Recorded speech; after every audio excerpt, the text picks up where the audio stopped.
अस्सलाम guys, it's मैं आलम। अब ये वीडियो देखें फिर बात करते हैं।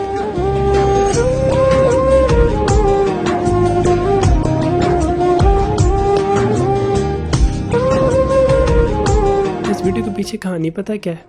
हमारे माशरे में कुछ मम्मी डैडी लोग होते हैं जो ब्लॉगर टाइप होते हैं, जाके पिक्चर्स क्लिक करते हैं लोगों की और चीज़ों की रैंडमली। तो ऐसे एक लड़की ब्लॉगर थी जो इस बच्चे की ना पिक्चर लेने लगी थी। तो इसकी माँ ने बोला रुको रुको 1 मिनट, मैं ना इसका मुंह साफ़ कर लूँ। असल में ये बड़ा प्यारा है, लेकिन गुर्बत की धूल इसके मुंह पे पड़ी हुई है। मुझे वो तो उतारने दो ताकि दुनिया इसको उस नज़र से देख सके जिस नज़र से उसकी माँ उसे देख सकती है।